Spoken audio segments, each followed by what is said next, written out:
Good morning. Welcome to the Heritage Foundation and our Lewis Lehrman Auditorium. We, of course, welcome those who join us on our heritage.org website on all of these occasions.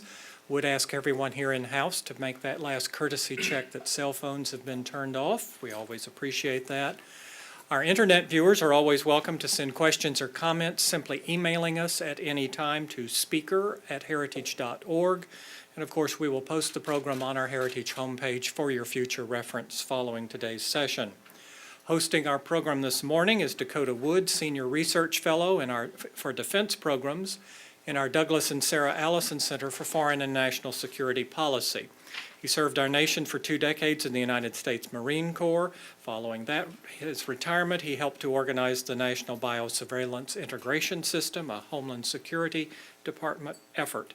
He also then worked for the Center for Strategic and Budgetary Assessments. After that, he served as a strategist for the U.S. Marine Corps Special Operations Command. Please join me in welcoming my colleague, Dakota Wood. Dakota? Well, again, as John just mentioned, we really appreciate everybody showing up today. And in the interest of time, a lot of busy schedules, we're going to jump right into this next event we've had here in Protect America Month. I do want to be on record that Heritage does believe in protecting America every month, but we try to focus some efforts on public outreach during the month of May. It's my great personal privilege to introduce Congressman Mac Thornberry, U.S. Representative from the Texas Panhandle. I find it interesting, it's a region where he continues to run a ranch in an area that's been his family's worked since 1881, so a long time, 5th-generation Texan. Just recently won renomination for an 11th term. Should he win in the general election? I hate to presume things, but it looks promising. Congressman has been a longtime advocate of lower taxes and limited government, factors that maximize opportunities for all Americans. And it's something that we share, that view here at the Heritage Foundation. We're especially keen on his championing of a strong national security posture, given its criticality in sustaining America's greatness. While it is true that Congressman Thornberry is a friend of the military, I think one needs to go further in describing his relationship to defense and national security and his contributions in these areas. I would say he's a friend of America, and he's a friend of the American people, a friend who focuses his career of service on ensuring that the long-term interests of America are best served, that America remains protected, free, and able to promote those core values and principles that have made America the beacon of hope and opportunity, not only for Americans, but for people around the world. His body of work showcases his commitment to focusing government on doing those things only it can do, and not on things that not only can be done by other elements of society, but can be done better and probably more effectively and in ways more responsive to the needs of people. Congressman Thornberry truly is a leader within Congress on national security matters. He serves as a vice chairman of the Armed Services Committee, where he also leads the subcommittee on intelligence, emerging threats, and capabilities. He continues to serve on the House Permanent Select Committee on Intelligence, and he continues to push for serious treatment of cybersecurity matters, in no small part because of his pioneering work, leading a bipartisan cybersecurity task force in 2011 that has guided House legislative action on this growing national security and economic threat. As we continue our look at what World War I can teach us about the dangers and opportunities of the world around us, the importance of strong leadership, and the necessity for clear-eyed, realistic thinking on national, foreign, and security policies, we are indeed blessed to have the Congressman share some of his thoughts on these matters with us today. So the Congressman will speak about 20 minutes, I believe, and we'll take some questions and answers for about 10 minutes afterwards. Congressman?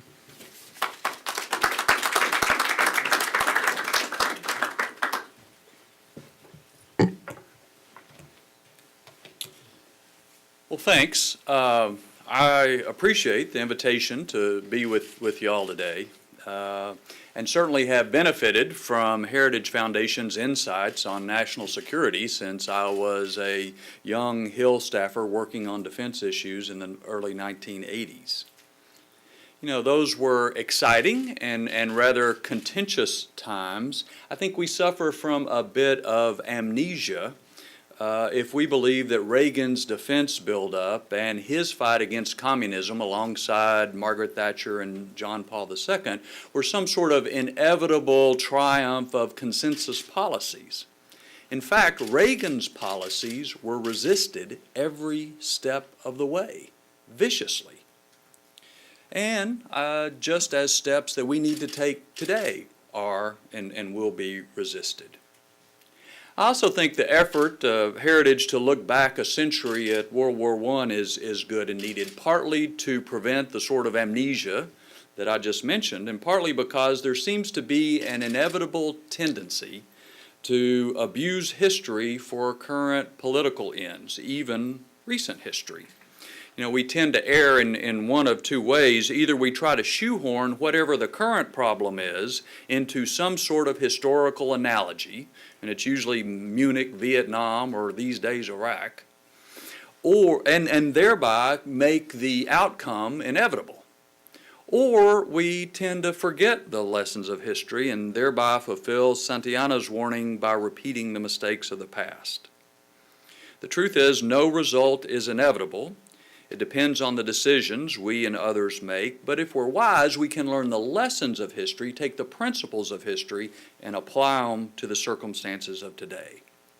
So if I can shortcut to my bottom line, it is that peace through strength is one of those principles that we can and should relearn, refresh, and apply over and over again. Now, some people may ask whether this slogan really has any application in today's world. There are some who seem to believe that the national security challenges we face today are far too complicated for the simplistic approaches of some bygone era, that what we need is someone who is not tied to the past, who is nimble and smart enough to find just the right balanced approach for every single problem that we face. Today at West Point, the President is said to begin an effort to explain his national security policy to us. According to press reports, we, the American people, don't really understand just how deft the President's policies of hitting singles and doubles in foreign policy really is. The problem is us. But if we let him educate us, then we will come to have a greater appreciation of his more sophisticated, nuanced approach to these sorts of issues. Well, maneuver as he will, the United States does face a wide, complex array of threats. Mr. Putin has reminded us that Europe is not the serene, peaceful place that many people had assumed. Despite the administration's best efforts to persuade us otherwise, the terrorists have not all gone away. In fact, in many ways, the terrorist threat today that we face is more diverse and more difficult than ever before. I noted a story in the New York Times a few days ago in which the new director of the FBI said that before he was sworn in, he underestimated the terrorist threat. Quote, "I didn't have anywhere near the appreciation I got after I came into this job, just how virulent those affiliates had become," Mr. Comey said. "There are both many more than I appreciated, and they are stronger than I appreciated." Of course, Boko Haram is just the latest to remind us of that. The dangers posed by outlaw states such as North Korea and Iran are greater now than they've been in some time. Afghanistan, we'll talk about a little more in a minute, but we have to keep sight of the point that whatever policy we have in Afghanistan has repercussions next door to the nuclear state of Pakistan. The reemergence of al-Qaeda groups in Iraq, coupled with the safe haven in Syria, poses higher risk as Europeans and others travel there and back again. New domains of warfare in cyber and in outer space continue to develop, and we struggle to keep up. A few weeks ago, I traveled to Asia with Majority Leader Cantor as we heard the same talking points from one high-ranking Chinese official after another. I must confess that my heart sank, because they clearly see China as a rising power. They clearly see the United States as a declining power. They clearly have historical grievances that they think this is the time to correct. They are clearly aggressive and confident, and all of that made me think of Germany before World War I. Now, I don't see conflict with China as inevitable. There are probably as many differences as similarities with the Kaiser's Germany. But again, it depends on the decisions we make and how they view those decisions. The other point that was made clear from that trip is that friends and allies and other countries who are not necessarily friends and allies are watching very carefully whether the United States keeps its commitments and means what it says. Today, there's reason to doubt, not only in Asia, but in Europe, in the Middle East, in Africa, South Asia as well. So maybe it's no surprise, but it's still a little bit unsettling to see people like Richard Haass, president of the Council on Foreign Relations, write, quote, "American foreign policy is in troubling disarray. We are witnessing an accelerated movement toward a post-American world." Or David Brooks in the New York Times, quote, "All around the fabric of peace and order is fraying." Even Lech Walesa got into the act yesterday by saying the world is disorganized and the superpower is not taking the lead. He went on to say that he intends to argue to President Obama that if he doesn't lead, then find a country that will. Now, these are not exactly your typical Obama bashers. Across the spectrum, there's concern that under Barack Obama, America is in withdrawal mode. And there's a fear that the president thinks and acts like he can make things happen in the world just by giving a speech, that he can protect America with his rhetoric. Now, look, I'm a big fan of Churchill and Reagan. I have a lot of appreciation for effective communication. But that communication has to be backed up by something and backed up by someone who is willing to make the tough choices and then defend them. What we say is important. What we do is more important. The president has taken speak softly and carry a big stick and just turned it on its head. More people are coming to realize that, unfortunately, more often than not for this administration, short-term political tactics take precedence over protecting longer-term strategic interests. David Ignatius, again, not a typical Obama critic, and someone who admits that he has sympathies with Obama's foreign policy goals, writes that the Benghazi emails, quote, "shows that the administration spent more time thinking about what to say than what to do." And he goes on to write, "Under Obama, the United States has suffered some reputational damage. This damage, unfortunately, has largely been self-inflicted by an administration that focuses too much on short-term messaging." Consistent with this short-term political focus is the unprecedented micromanagement of all aspects of national security by the White House staff. From Secretary Gates's book and other accounts, it's clear how frustrated people in the departments have been in trying to carry out their responsibilities. And I have heard from them firsthand about how difficult this is. But remember, the biggest scandal of the Reagan administration was an operation run out of the National Security Council staff. And yet that happens every single day in the Obama White House. So the president's going to educate us and about how these critics are wrong and how enlightened his policies truly are. Well, what are the fruits of the Obama approach? Well, aggressors are emboldened, friends are unsure, neutrals are making new calculations, and according to the yearly index published by Freedom House, freedom is in retreat, declining for the 8th consecutive year.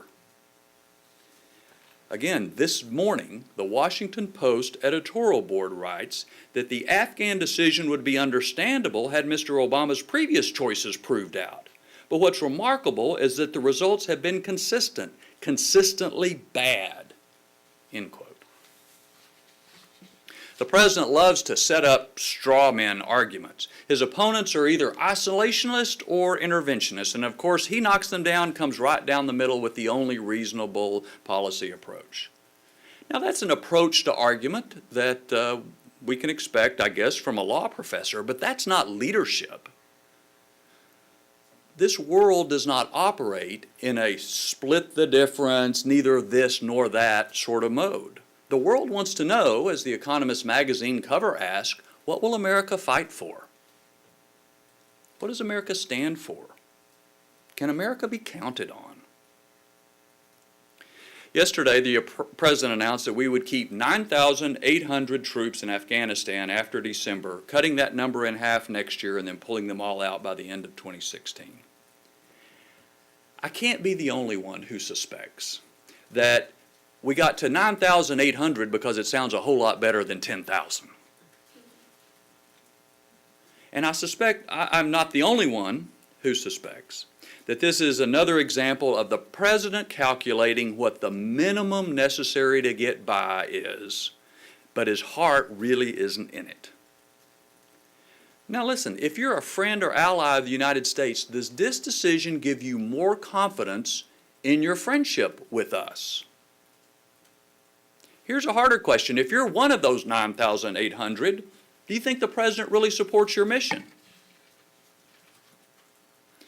We started out talking about learning the lessons of history this morning. Again, the Washington Post in this morning's editorial notes that we left Afghanistan once. 9/11 happened, and we vowed we were never going to leave again, to make that sort of premature decision. See, even a president with rhetorical gifts cannot finesse his way out of military weakness or a loss of credibility in the world.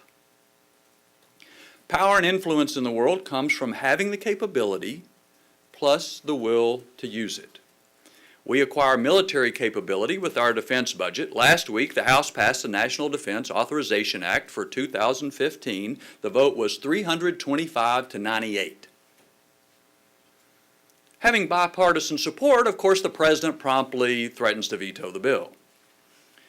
In part because we rejected, as did the Senate Armed Services Committee, a lot of the proposals that he had made. For 4 years in a row, the administration has sent Congress budgets that hide the full effect of their defense cuts by including a number of proposals that they know neither the House nor the Senate, neither Republicans nor Democrats will agree to. Defense spending this year is 17% of the federal budget. That's the lowest it's been since World War II. Now, does Congress bear some of the responsibility for these declining budgets and loss of military capability? Absolutely. Both parties and both houses bear some of that responsibility, although I have to say I do think Mr. Putin has helped enlighten some of our Republican colleagues about the reasons that we always put national security first. But what we see over and over again, however, is that there is never any substitute for presidential leadership on matters of national security. And when it is lacking, American security suffers.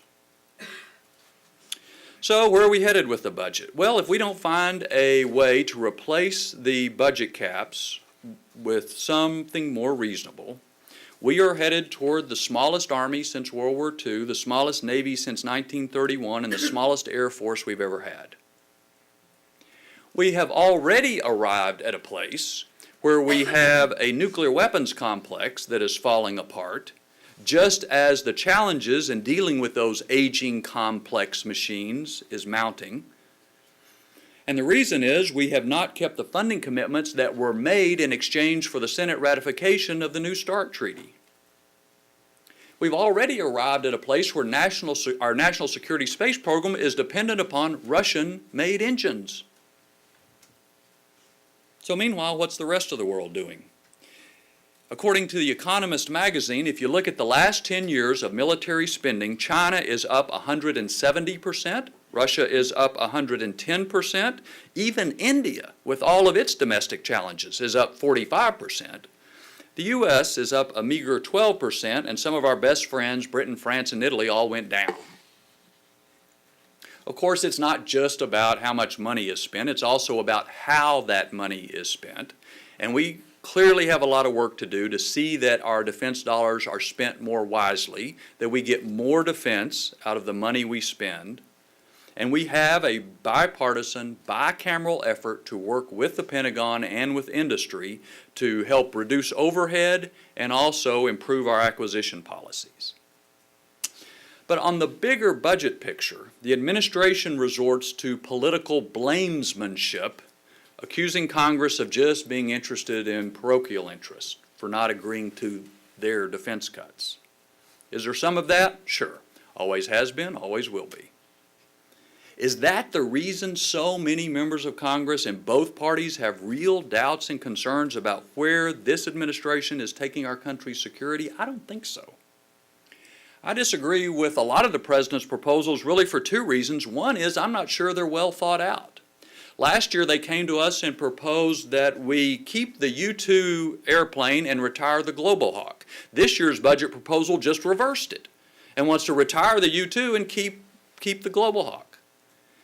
When you flip-flop completely within 1 year, it doesn't give you a lot of confidence that these proposals have been thought out. I know this, if you talk to the commanders in Korea, they want to keep them both with the volatile young leader who's now in charge in the North.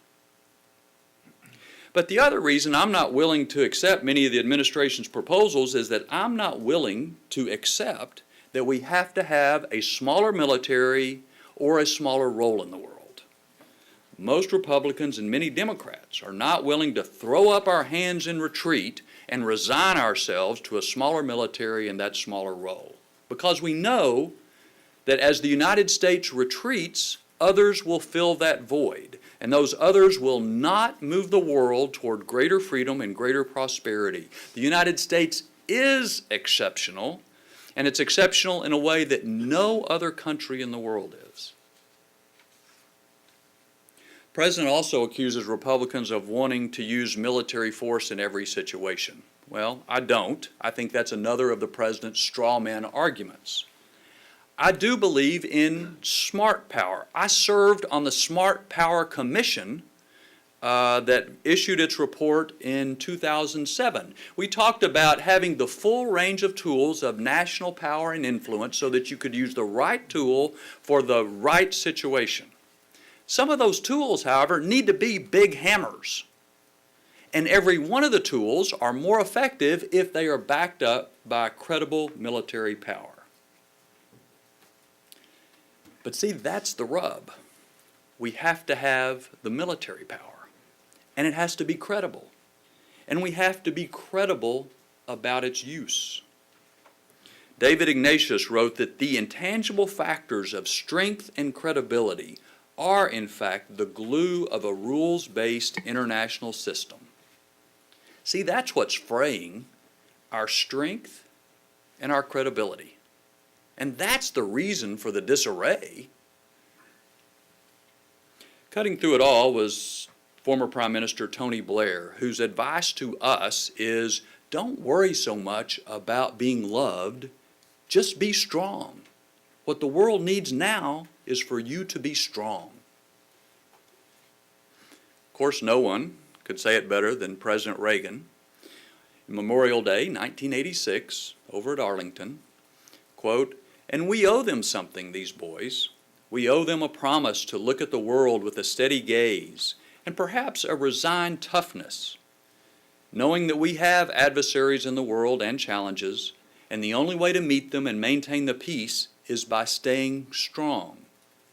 That, of course, is the lesson of this century, a lesson learned in the Sudetenland, in Poland, in Hungary, in Czechoslovakia, in Cambodia. If we really care about peace, we must stay strong. If we really care about peace, we must, through our strength, demonstrate our unwillingness to accept an ending of the peace.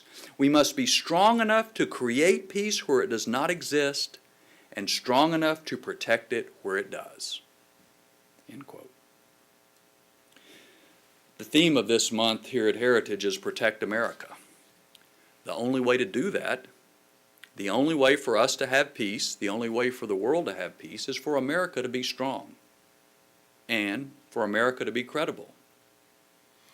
Peace through strength applies as much now as it ever has. Thank you.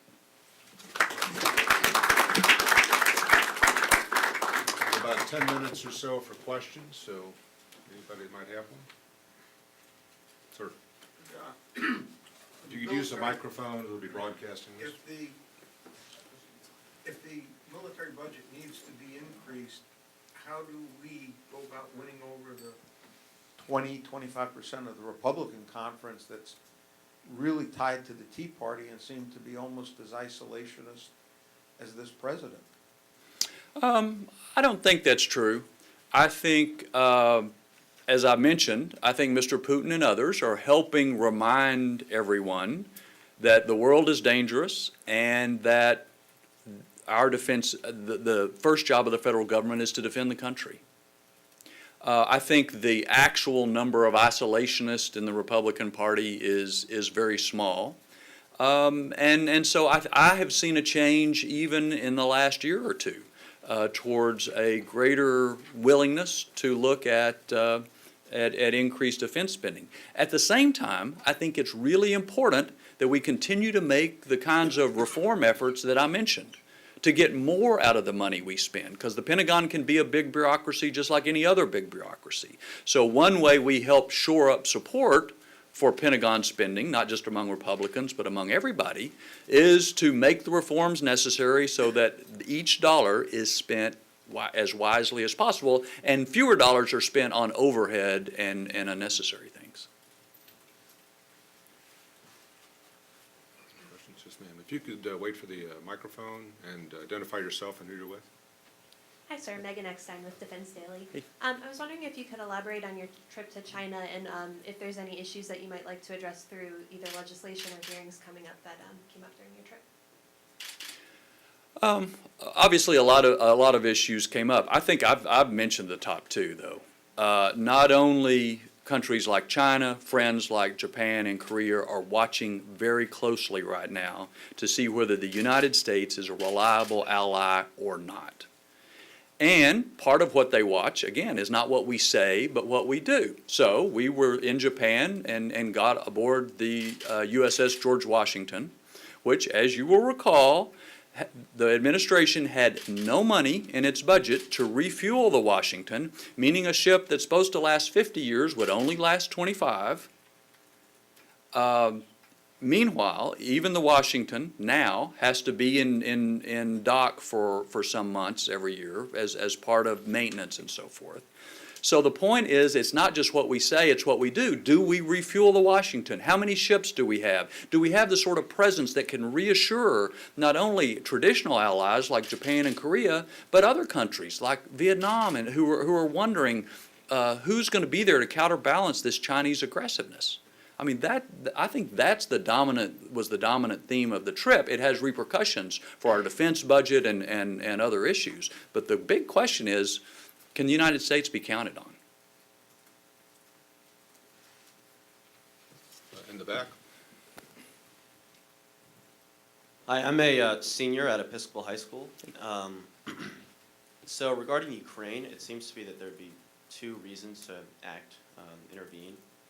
One would be is that we have the mantle of being the world police, and two would be that it affects us in some way. So if we put the world police aspect aside, how does intervening or not intervening in Ukraine affect the United States directly, as opposed to affecting Europe? It definitely affects Europe, but how would it affect the United States?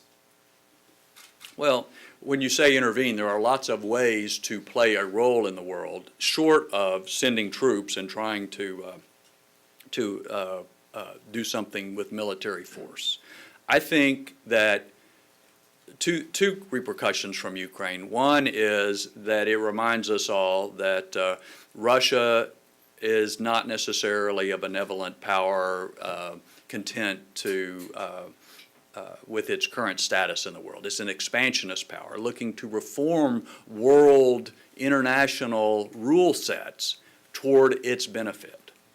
But I think even bigger, the people, as I mentioned, not just in Europe, but in Asia and elsewhere, are looking to see what NATO does.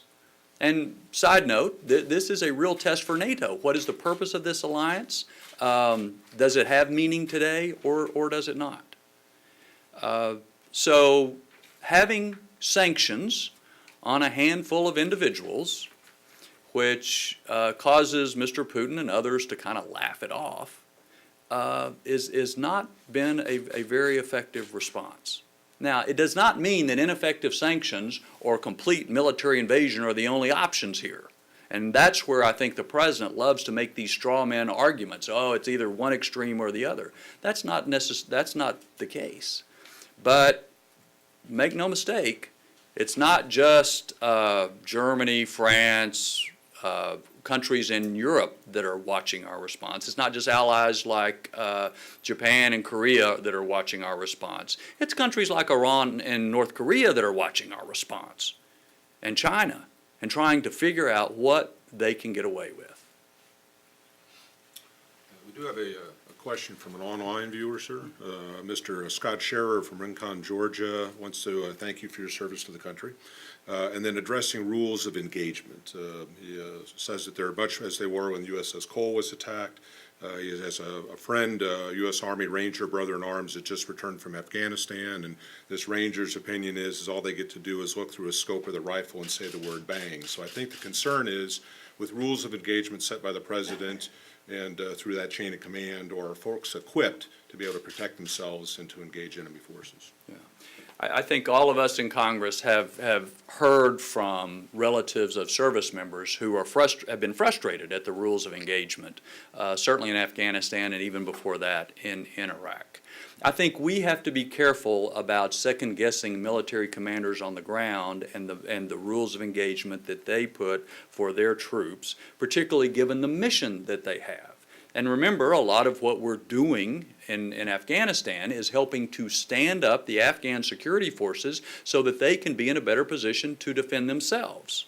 That means exercising some restraint sometimes, and when restraint is appropriate and when it is overboard, I think is hard for us in Washington to second guess. What I agree, though, with the question is that a tone comes from the top. So it's really clear that the president doesn't really like being there. Secretary Gates points out he never felt like his heart was in the mission. And so what comes to those commanders is this understanding that the president wants a minimalist approach, and we learned yesterday to get out as quick as possible. So does that lead the rules of engagement to be more restrictive than they might otherwise because you know what the president's approach to this is? Yeah, that's what I'm afraid of. Now, that doesn't mean that every one of these rules is inappropriate. But what it does mean is the tone comes from the top. And my biggest fear, as I mentioned, is that we're going to have not only the 30,000 who are there now, the 9,800 who will be there after that, and the half of that who will be there in 2015, and the president doesn't really support their mission. He's just looking to get out with a minimum damage so that he can say at the end of his term, I ended both of these wars, and walk away from the consequences and just look at Iraq now. Not only what's happening internally, but what the threat that is posed to the rest of the world from terrorists, and that's where that policy leads. One last question. Yes, ma'am. If you could identify yourself and who you're with. Certainly. Thank you very much for speaking today, Congressman. My name is Dr. Laura Kaur, and my question concerns Secretary of State Kerry's announcement of a $5 billion investment into an anti-terrorism fund for the world. And I was wondering what your thoughts are on that, if you see that as a way that America can kind of restate and reassert its capability for other countries. I haven't seen the details of really what he means by that. As I mentioned, I am a fan of having a full range of tools at our disposal. I chair the subcommittee that oversees special operations, so I am a big fan of working by, with, and through others. I think that's what makes a lot of sense. The more capability we can develop in other countries, the less we have to go do ourselves. Unfortunately, in a lot of cases, we tie our own hands with restrictions that make it hard to work with others. 2 or 3 years ago, I was in Nigeria, for example, talking with them about what might be possible as far as U.S. military training of the Nigerian military. Because of the restraints we put on ourselves, very little was possible. And so that's why when these girls are kidnapped, we've got to basically start from scratch because we don't have that ongoing relationship. So if the President and Secretary Kerry can cut through all of that, and by the way, the State Department has been one of the biggest impediments in some of these issues, if we can cut through all that, then I think it's a good and useful thing. However, like I say, we can have this full array of tools, but if we don't have our own credible military threat, then nobody's going to take those tools very seriously. So it comes back to our military strength and our credibility. Everything depends on that, even efforts such as training others. I think we're at time for the congressman. He has another appointment to get to, but we certainly appreciate your service to the country and your championing of these issues. So, Thank you. round of applause.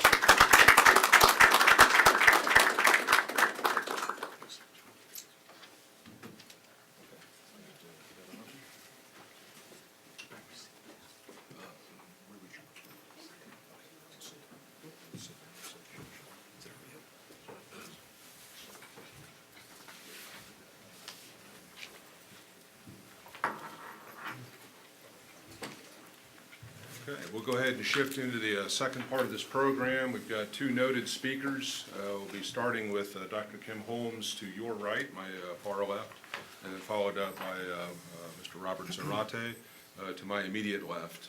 So I'll start with biographical background there for Dr. Holmes, a distinguished fellow here at the Heritage Foundation, where he's led the work of the Defense and Foreign Policy team for more than 2 decades.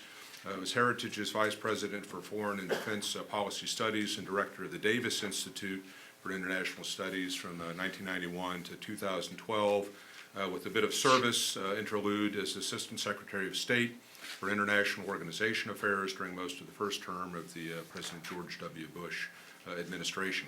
Dr. Holmes previously directed Heritage's team of foreign and defense policy experts in its 4 centers, including the Douglas and Sarah Allison Center for Foreign Policy Studies, Asia Studies Center, the Center for International Trade and Economics, and the Margaret Thatcher Center for Freedom. Joined Heritage in 1985, was a founding editor of the Annual Index of Economic Freedom, which has really become a signature Heritage publication, and this year celebrated its 20th anniversary. He's led the think tank's efforts to convince the United States to withdraw from the Anti-Ballistic Missile Treaty, launched Heritage's widely respected Homeland Security program after 9/11, and as well as its program on international trade, and has expanded the missile defense program to what it is today. He's recognized around the globe as one of Washington's foremost foreign and defense policy experts.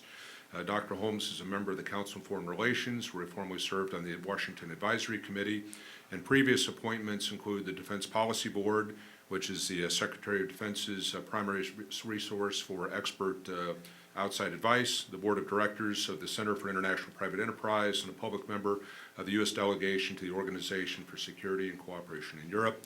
Dr. Holmes earned his doctoral master's degrees from Georgetown University, and we're clearly fortunate to have him on this panel. So if you would like to finish your remarks, sir, and then I'll move on to Mr. Zurich. Okay, thank you very much, Dakota. Good morning, everybody. Welcome to Heritage. I thought that was a really good speech he gave. It's the kind of leadership that we would like to see more of, at least I would like to see more of coming out of the members of Congress.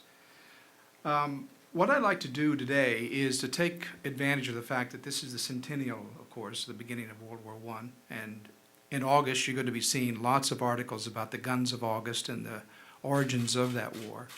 And I wanted to take an opportunity to put on my historical hat. As Dakota mentioned, I have 2 degrees from Georgetown and a PhD and master's in European history. And so I studied this period many, many years ago. And there's a lot of talk, a lot of books being published about the origins of World War I and the relevance today. So I thought I'd take advantage of that and talk about some of the lessons that I see from that war and apply them to today. As an historian, I'm mindful that history never repeats itself exactly. There are always differences in historical analogies. We have to be mindful of that. But history does echo.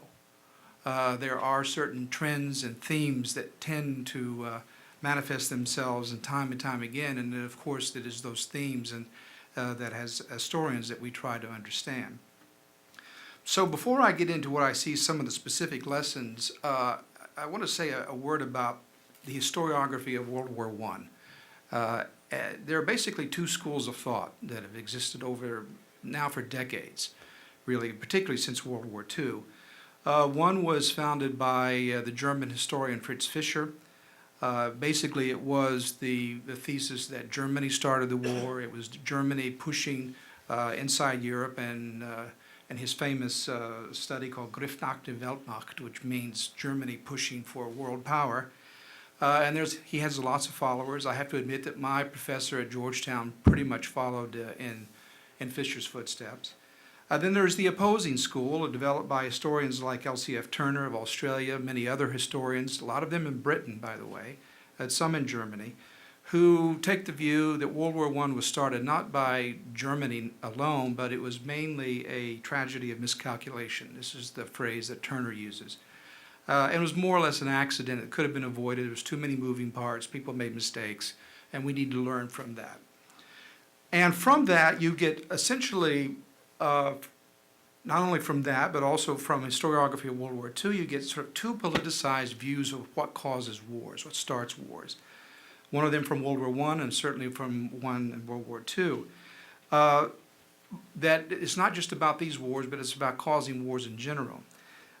Picking up on the sort of stumbling into war narrative, many believe that the real causes not only of World War I, but of wars in general, were things like militarism, referring back to the rigid timetables, for example, of the militaries prior to World War I, bellicose diplomacy, looking at the chief of the German General Staff, von Moltke, and the Chancellor Bettmann von Hollweg, egging on the Australians and the Australian chief of staff to back up the Serbians. Short-sighted diplomacy, for example, Germany overreacting to the Moroccan crisis in 1905. Big power irresponsibility and backing up irresponsible smaller powers, like Germany did with Austria against Serbia. And then, of course, the toxic influences of nationalism and ethnic rivalries, German nationalism and Pan-Slavism. All of this complexity of all these causes, you see, have a root in World War I, but they get generalized into causes of war in general. So this sort of stumbling into war by being overly aggressive led into one of the mainstreams of the ideology of liberal internationalism, is that you need some kind of international oversight to restrain the appetites of over-aggressive national powers, overly aggressive national powers. Out of this perspective, of course, led to the rise of League of Nations in the interwar period, and of course the United Nations afterwards. And you see this idea still with us today. Of course, the lessons of World War II were quite different, or the exact opposite. The culprit there was the appeasement of Hitler. The moral of the story was the exact opposite of the World War I narrative. We ended up in a war because we were too weak and we lacked resolve. It was the mirror image of the World War I lessons. And because of that, after World War II, we remained engaged in Europe's security, unlike we had done in the interwar period. And also, we developed very robust ideas of military deterrence in making U.S. security policy as a result of that experience of the opposite lesson, if you will, of World War I after World War II. You see these competing narratives today in our debate. Should we be more worried about appeasement? Well, that's what Ronald Reagan and George W. Bush worried about. Or should we be worried about provoking a war by being overly aggressive and not having sufficient international oversight? President Obama, Secretary of State John Kerry. All of that came out of our trying to interpret the causes of both of these wars. Now, that's the backdrop. I had indulged in my historiography there. Now I have to get to why I was asked to come here. What are the lessons that can be applied to today from World War I? The first one, the Congressman already referred to. It's the most obvious one. Beware of a large rising power whose main aim is to revise the international status quo. This is exactly was Germany's role prior to World War I. Once Bismarck left the scene, the balancing act of an expansive Germany inside Europe, which was to unite Germany and maintain peace at the same time, which had been Bismarck's goal, that was dropped by the Kaiser and his officials. Germany had a huge naval building program which provoked Britain. It aggressively backed Austria, which changed the status quo in the Balkans, which threatened Russia and Turkey. Its military buildup threatened France directly, and its claim to having colonial interests in Africa, particularly in Morocco in the 1905 crisis, that challenged both France and Britain in their colonial interests. So Germany was an expansionist power. It was a big power, and it was threatening, upsetting the balance of power in Europe. So what's the relevance today? Well, the Congress mentioned China, and that is the most obvious analogy. China is a rising power who also wants to change the international order. It has territorial claims against practically every neighbor. It does not accept Taiwan's independence, which we back. It sees the United States as an interloper in East Asia. It has unresolved historical grievances against Japan and others neighbors, as France did against Germany, and as Germany did against practically every neighbor prior to World War I. Germany, by 1913, even the German military planning, the great famous Schlieffen Plan, which was developed by German general staff to deal with a two-front war against Russia and France, that was developed because Germany felt encircled. That was the phrase that they used in their military planning. China feels encircled too. They feel that that we are, along with our allies, trying to contain China. So there is the similarity here, though, is that Germany prior to World War I developed a very insular way of looking at affairs because they felt so threatened that it was very difficult for them to have a reasonable understanding of what they actually faced, and they became very overconfident as a result. The Chinese leadership, including the PLA, also have a very highly insular view of the world. They see the world their own way, and even when we try to reassure them, they often do not believe us. And they see that not only as a sign of weakness, but as trying to trick them. So this insularity that comes from a fear, self-imposed fear in the case of China, I would say even in the case of Germany, but since Germany was expansionist, they felt that their expansionism may be stopped, and so that's where they got their way of looking at the world. Russia is also a revisionist power. Putin believes that the collapse of the Soviet Union was a terrible tragedy. It's not, at this point, try to reestablish Soviet global dominance, but it certainly is resurrecting the old Russian Empire. So both China and Russia are revisionist powers, just as Germany was prior to World War I. So really, I think that is an important analogy. The second lesson is beware of Tirpitz's risk theory. Admiral Tirpitz was the head of the German Navy prior to World War I. He was the driving force behind the German naval buildup, which basically, more or less, if it didn't guarantee, it certainly created a collision course with Britain, because Britain was the primary naval power at the time. Now, what the Tirpitz risk theory was is that he knew that the German Navy could not possibly be as powerful as the British Navy. But he convinced the Kaiser and the German General Staff that it didn't have to be as big as the British Navy. It only had to be big enough to ensure that Britain did not have what he called naval supremacy.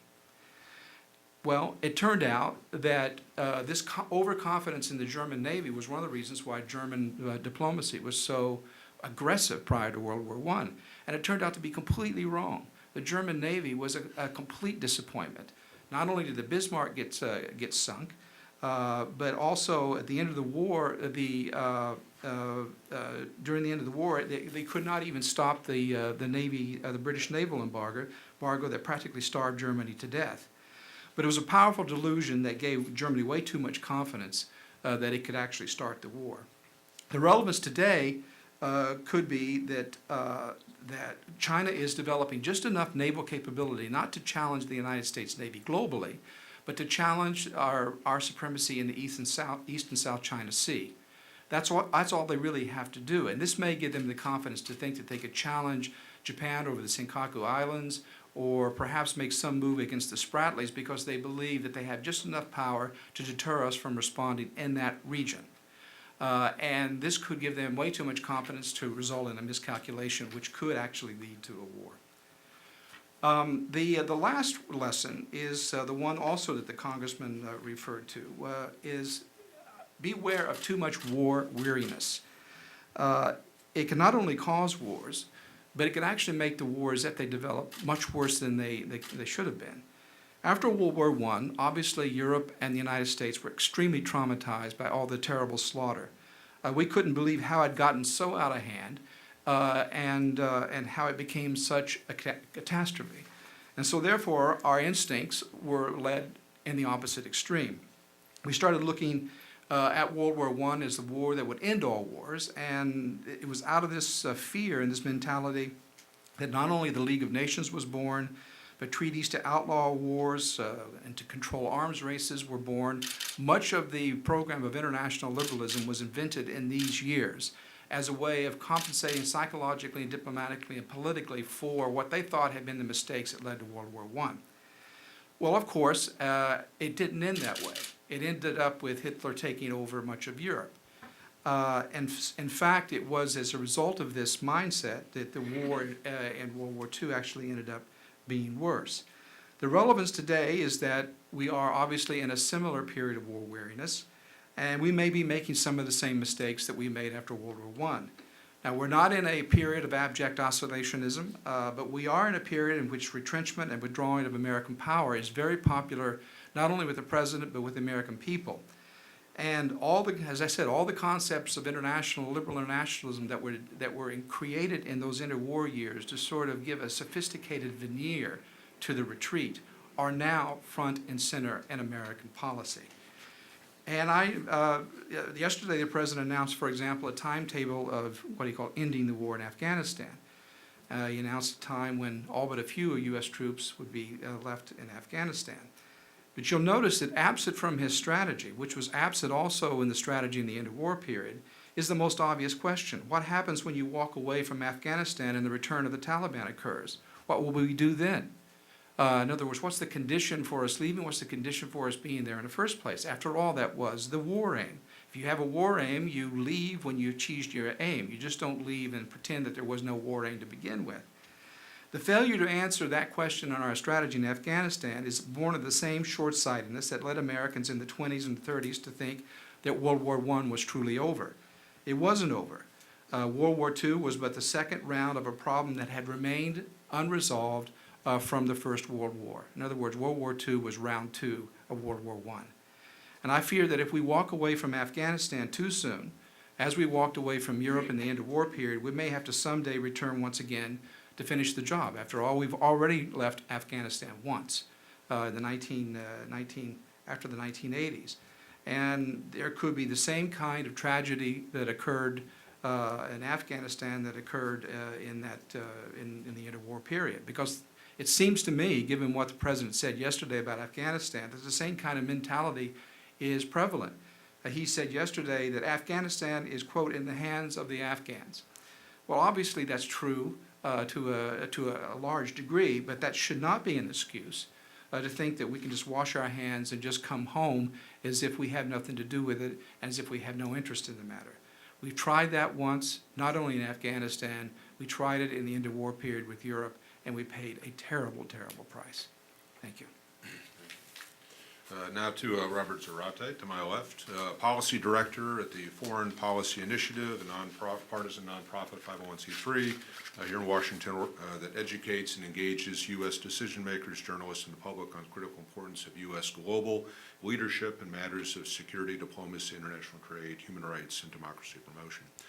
Prior to joining FPI, Mr. Zarate worked several years as a staffer in the U.S. House of Representatives, primarily with Congressman Fortenberry from Nebraska, where he focused on foreign affairs, national defense, nuclear nonproliferation issues, but also as a legislative fellow in the House Foreign Affairs Subcommittee on Terrorism, Nonproliferation, and Trade.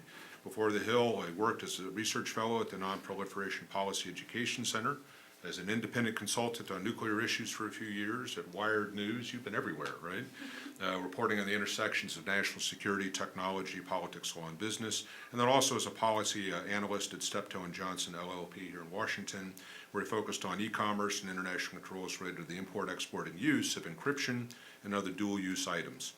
Some years earlier, co-authored a publication with Henry Sokolsky on selected writings of Albert and Roberta Wohlstetter, a volume of deeply insightful writings on war and peace and the nuclear age by two of America's most controversial, innovative, and consequential strategists. Very pleased to have you here on our panel and looking for your thoughts on World War I and the lessons. Thank you, Dakota, for that kind introduction. Thank you also to Kim. It's a pleasure to be on the stage. And also, I should say a pleasure to also follow, and an honor to follow Vice Chairman Thornberry. He gave an excellent speech. And I'd also, as an aside, say he's got a great reading list on his website. Not many members have reading lists about military history and strategy, but he's got one, so I encourage you all to check it out. The mandate here today was to talk about the 100-year anniversary of the start of World War I, what lessons the United States learned from it in terms of its defense budget, national security planning, and the like, and what we should take from it today and going forward. Now, Dr. Holmes rightly pointed out that history doesn't repeat itself, but it certainly rhymes, and as historians often say. And what worries me today as I look out into the international security environment is I see a lot of rhyming out there. And if any of you actually spend time looking at World War I, and I'm sure some of you have, two big lessons I sort of take away from it, just to make my overall arching point first, is that World War I and history writ large, but certainly World War I counsels humility. Dr. Holmes talked about all the wide-ranging debate about what actually caused World War I. And at the end of the day, it was, in many senses, a confluence of many factors. You can't really point to one single thing, but everything aligned, and we had one of the most destructive conflicts in history. And the second point is that World War I also counsels the United States in particular to prudently plan against a potentially very hostile security environment, and also to be prepared if deterrence fails. And it really boils down to that. Now, how I'm going to proceed is I'm just going to offer a quick overview of just some salient aspects of the conflict, a discussion of the immediate lessons that U.S. policymakers and lawmakers learned immediately after World War I. And I regret to say that in retrospect, we can say that they learned the wrong lessons. And our struggle today, and I emphasize it's a struggle today to learn the right lessons from this history. And a month from today, it's going to mark the 100th year anniversary of the assassination of the Archduke Franz Ferdinand of Austria in a backwater part of the Austro-Hungarian Empire in Syria at the time, Sarajevo. And his assassin was a 20-year-old Bosnian Serb named Gavrilo Princip, who was a Yugoslavian pan-nationalist. And I'll return to this idea of pan-nationalism. It's something that's going to creep, and we face today. That assassination did not cause World War I in of itself, but it was a spark. It was a spark that lit a tinder, and soon the continent was consumed in flames. And we, within a couple months, by July and August, we saw the start of what at the time they called the Great War, the World War, what H.G. Wells and later Woodrow Wilson would call the war to end all wars. And it spanned again from 1914 to 1918. And just to give you a sense of the scope of this war, and the scope of this conflict would only be eclipsed by World War II, I should add. Nearly 70 million mobilized forces by both the Allies and the Central Powers of Germany. The United States, which entered the war relatively late in 1917 due to strong isolationism, non-interventionism, itself mobilized about over 4 million troops, or doughboys.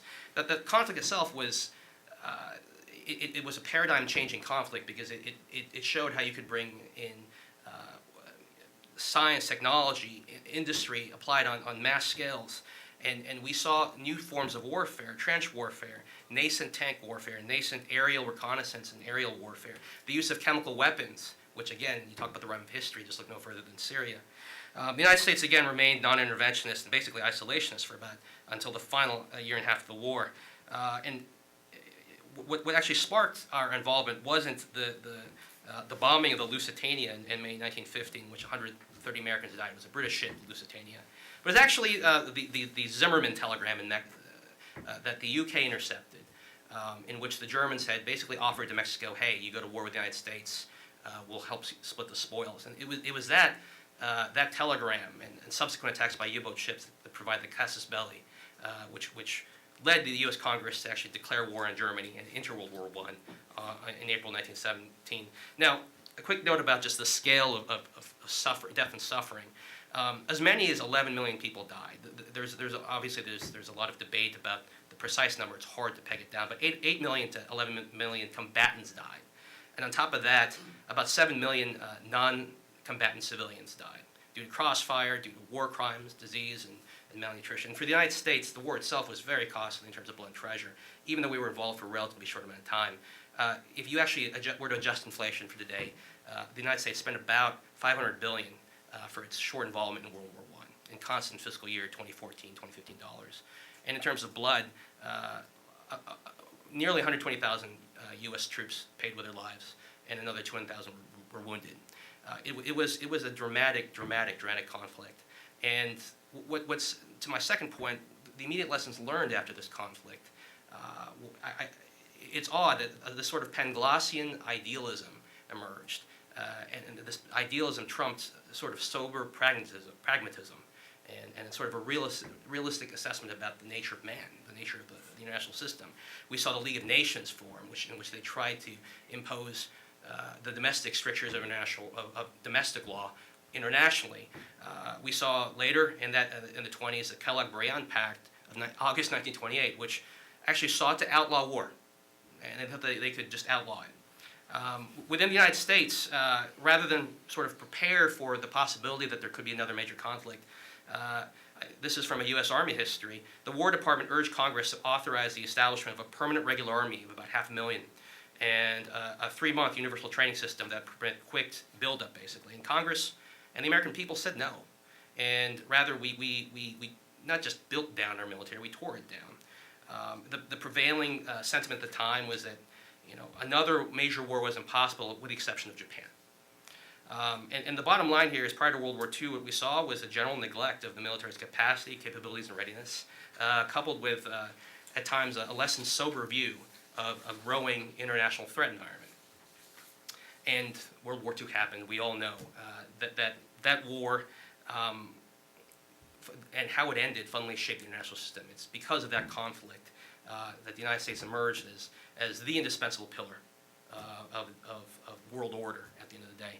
And so this leads to my third point, lessons for today. And Dr. Holmes, I think, alluded to this too and spoke to it. We can't fully understand World War I's lessons without also reference to World War II and even the Cold War.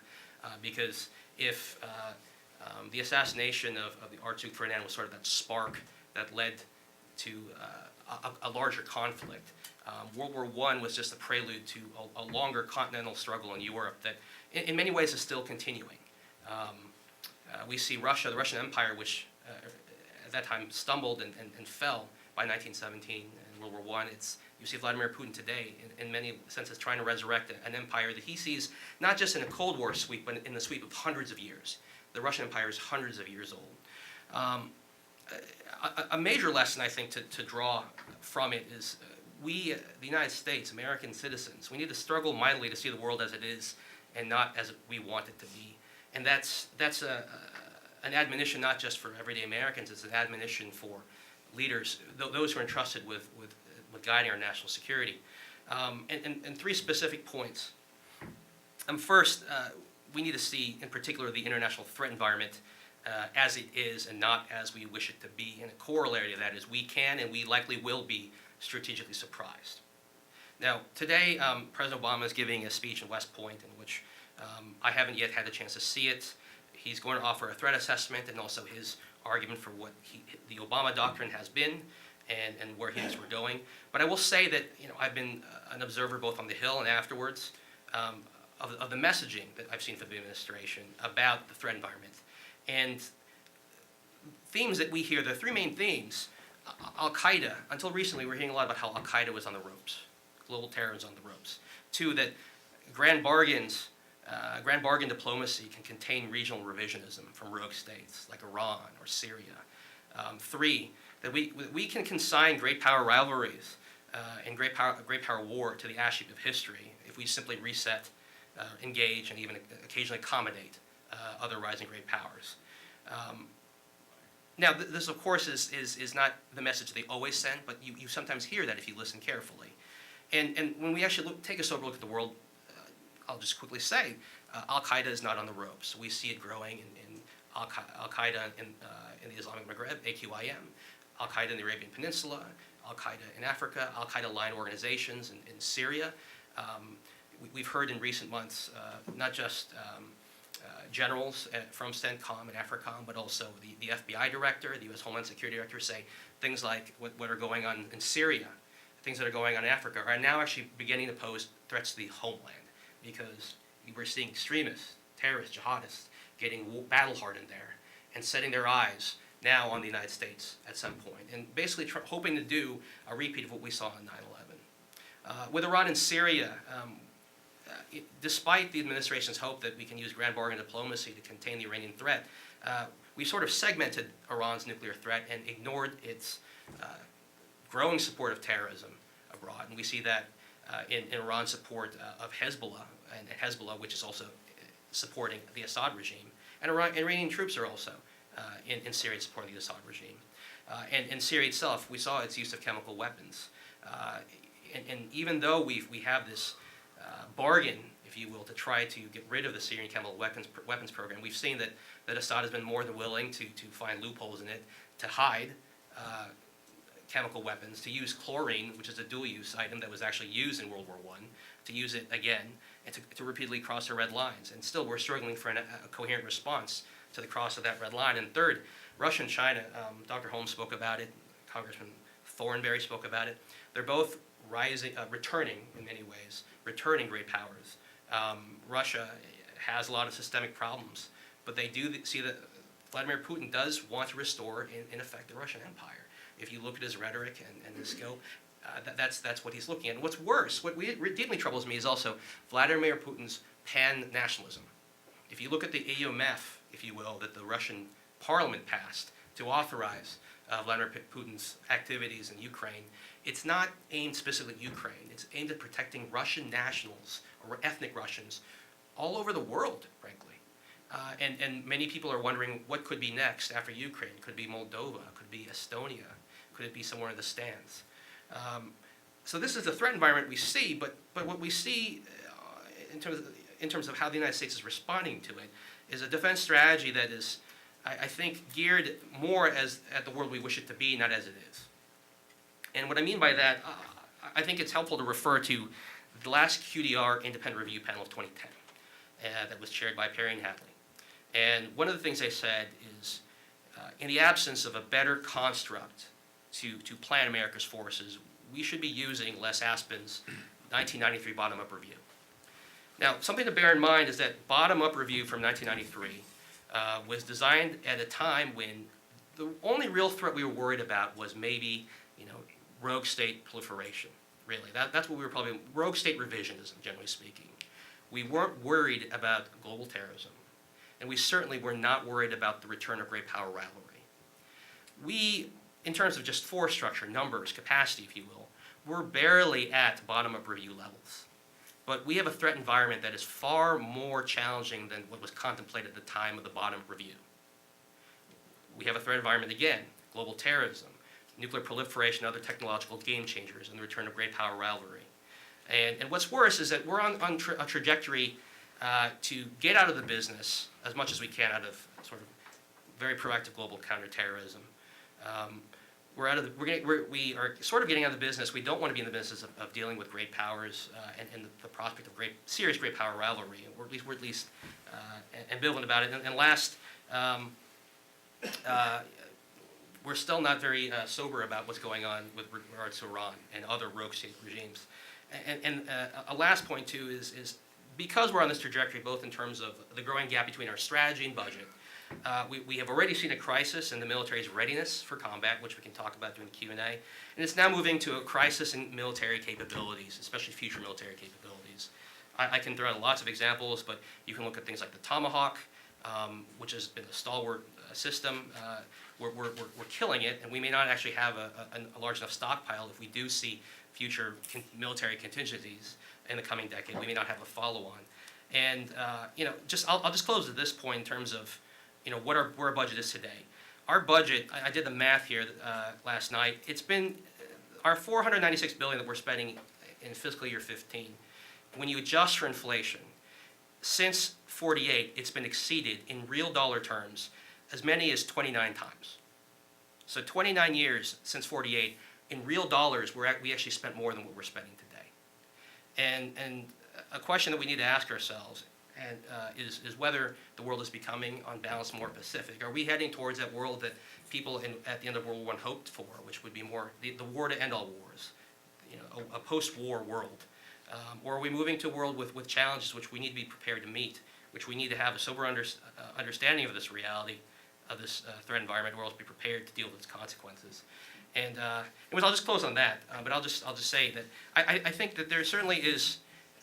Robert Kagan, who's on our board, made this point. He's not sure whether it's really war weariness or actually something worse, world weariness. But I think to get over that, I don't think we can abdicate that role of leadership. And I think the sine qua non of that is going to be leadership, both from the President and the Congress, in the years to come, after 2014, after 2016, to explain why America needs to play a leading role and why it is that indispensable pillar, without which the world order, which we take for granted today, will eventually crumble. Thanks. Appreciate that. Thank you very much. We do have some time for questions. So any questions at all? Excellent. Complaints, attacks. Yes, sir. So how do we go about persuading our European allies, which I think was Dakota pointed out, to spend even a smaller percentage of their GDP on defense than we do, and it's dropping faster than ours is? How do we persuade them to carry their fair share of the load? Yeah, I know a NATO target has been 2%, Yeah. and most of the NATO members are 1.2, 1.3, somewhere in there. Well, I know one way we can't do it, which is the way we've been trying to do it. We've been going to the Europeans saying, well, we're spending less and you need to spend more because we're spending less. And they're not responding with more, they're responding with less. And it's sort of the logical thing for them to do, because it comes back to the leadership question that Congressman Thornberry talked about. If we're not leading, they're not going to follow. I don't know that we can do it by ourselves. I think something fundamentally has to change in the calculus for them to see their own self-interest. And there has been some talk of in Europe of needing to do more on defense because of what Putin is doing, but the Germans still are pulling back. I had a meeting a few weeks ago with a prominent member of the CDU in the German Bundestag, and he was talking very hawkishly and talking about being very realistic about Putin. There's a wake-up call. He was saying all these things. And then when I asked him the question, well, don't you think we should have some more military deployments in the Baltics or in Poland? He says, no, we cannot respond militarily to everything they're doing. We have to do it some other way. So even then, they couldn't cross the Rubicon and draw the logical conclusion that they needed to do something more in defense. So we're not there yet, but it's probably going to be more what Putin does than what we do. Just quickly to add to that point, a friend of mine, a staffer on the Hill, who wrote a dissertation about Europe and its defense planning, did note that if you look at the data, there's sort of a 2-year lag. If we grow our defense budget, the Europeans in aggregate, and also in general, increase their defense budgets. But if we decline, they decline. Now, that's not a satisfactory answer, because that doesn't, what do you do? Within Europe, there's a growing debate about how best to integrate better their defense industries and to move towards a more, they're moving towards a more common foreign policy. They have been. They're ways away from actually not just having a military that's interoperable, but actually cooperable. But these are things that I think we need to encourage eventually. But it's not going to be. It's going to be a long. This is a decades-long debate about burden sharing, and regardless of whether or not they are able to step up, we need to do what we can to try to convince them. We can do this with members of Congress like Mac Thornberry, going over to the different parliaments and strengthening the bonds and trying to make the case. But there's no magic bullet. You had a question last time we didn't get to. Ben Lerner, Center for Security Policy. There's been, as much concern, I think, has rightfully been raised about the rise of revisionist nation states like Russia and so forth. There's, of course, still ever present the threat of jihadist terrorist organizations. In light of that, there's been a lot of talk recently about the need to revisit the 2001 authorization for the use of military force. And I was wondering if you could comment on, A, whether the AUMF should in fact be revisited, and B, if so, how would you go about revising it? Go ahead. Well, depends what you mean by revisit it. If you mean to end it, I don't believe we've actually ever ended an authorization for use of military force. They've just we've stopped using military force. So I think, correct me if I'm wrong, either of you, but I don't think we've actually done that. And so I would have problems with prima facie just ending it, especially because Al-Qaeda is not on the ropes. It's morphed. It's the Al-Qaeda 2.0 or 3.0 network of affiliates and movements. And now, I know folks like Senator Corker and his staff are looking at maybe updating the EOMF, and I think that could be fruitful, especially if it helps to deal with some of the debates that have been longstanding over what it actually covers. Both the Armed Service Committees have tried to, with their authorization bills, clarify it or provide interpretations. But I'll put it this way. I think that so long as the terror threat or the jihadist threat, whatever you want to call it, persists, we need to make sure that the Commander-in-Chief and the military are authorized to do what they need to do to protect the country. Well, Senator Corker probably has, or he does have some very specific things that he's looking into, both in terms of legality and what it actually covers.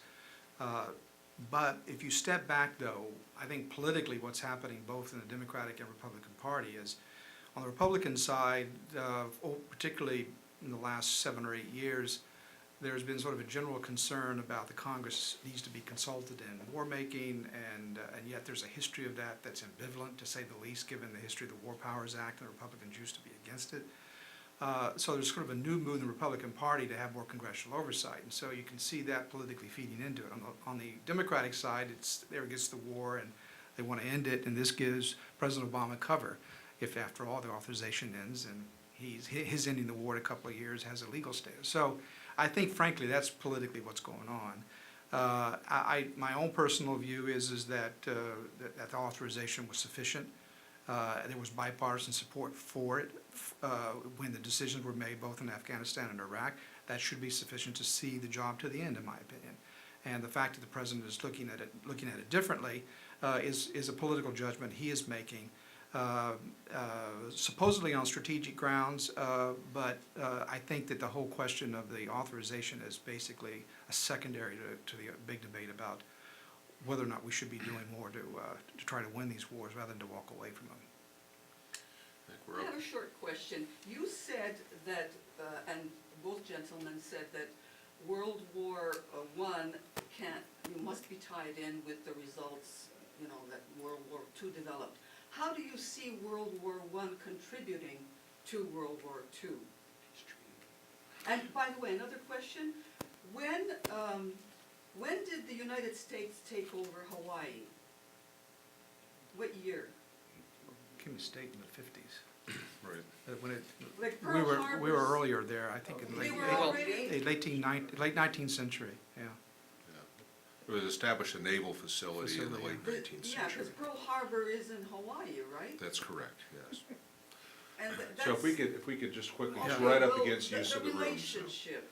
Very quickly. I sort of allude to it in my remarks, is that, I mean, there are debates over the Versailles Treaty, whether it was too punitive or not. I think the big problem there is that Germany, when it agreed to the armistice, did not believe it was defeated. And then after it was defeated, but it didn't believe it was defeated. This is very similar, I think, to a mentality that exists inside Putin's regime. They believe that the collapse of the Soviet Union was illegitimate. They're starting to develop similar sort of called stab in the back theories, that the Western powers stabbed them in the back, just like Germany did, because Germany did not feel completely defeated in 1918. It did feel completely defeated in 1945. So that ambiguity, which everyone, including President Wilson, was trying to be understanding to the German interests, turned out backfiring because it didn't understand the reality, which is what you're talking about, what was going on the ground. And then the other part of it was the United States did not remain engaged in the security of Europe. We were engaged economically, we gave them loans, we were not entirely isolationist, but we were not engaged as strongly as we had been or would become not only during World War I, but after World War II. That's it. I'd like to thank our panelists for their contributions today, and to thank, more importantly, you all for attending this. This particular session will be archived on our website at heritage.org and should be available within 24 hours or so, I believe. So again, thank you very much. And if we could show some appreciation for the gentlemen.